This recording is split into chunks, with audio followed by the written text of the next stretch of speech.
In 1964, President Lyndon B. Johnson launched the War on Poverty, stating, "Our aim is not only to relieve the symptom of poverty, but to cure it, and above all, to prevent it."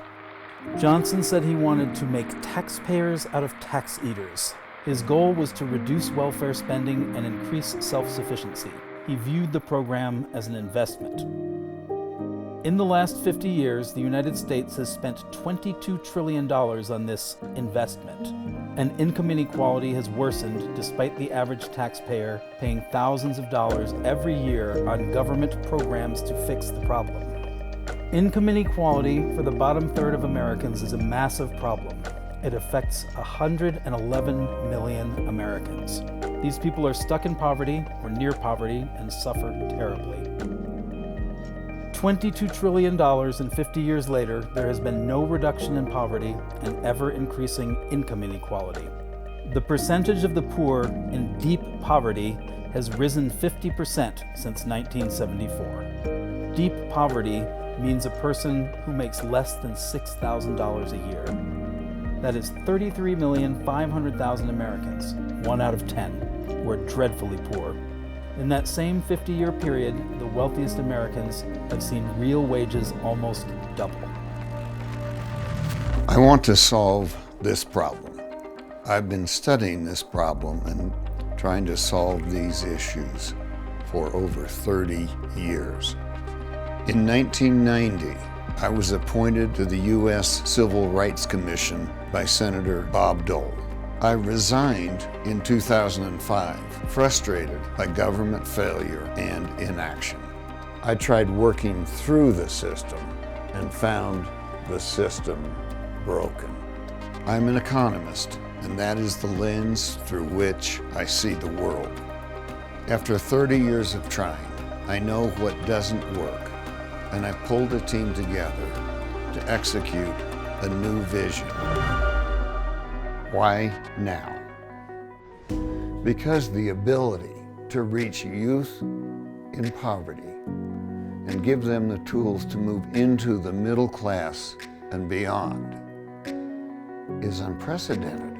Recently, I started looking for the very best way to invest in human potential. That's when I met Hanif Hardy and learned about the work he's doing with youth in Philadelphia and Baltimore. I am from that world that we're talking about. I grew up sometimes homeless on the streets of Philadelphia. My mother died from a drug overdose. I was surrounded by poverty and crime. Fortunately, I had great mentors. I succeeded in athletics, finishing number 5 in the U.S. in high school, going off to Morgan State, being part of one of the fastest relays in Morgan State history.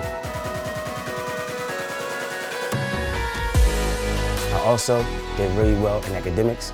I was able to earn a master's degree from Morgan State University. Now I am pulling kids up that are in the same situation that I came from. I am helping them reach their unlimited potential. These kids are surrounded by poverty, filth, and crime. By the time they reach high school, they've been to more funerals than weddings. I have been to countless funerals and only one wedding at the age of 27. Most of these kids didn't have a father in their lives. They don't understand that a different life can exist. They've never been exposed to it. There's literally no one in the community that can teach them until now. As I think about my 50 years of professional investing, I realize that one of the very best investments we can make for the future of our children and grandchildren is to solve the problem of persistent generational poverty. Our research shows that the best way to combat poverty and increase the self-sufficiency of what I call the left-behind Americans is through mentoring and the teaching of financial literacy. Together with the Shift the Narrative Foundation, I developed a program of mentoring, financial literacy, and teaching entrepreneurship. This program has never been available to the kids in the inner city. They have no one to teach them how to open up a checking account, much less start a business, apply to college, or understand interest rates.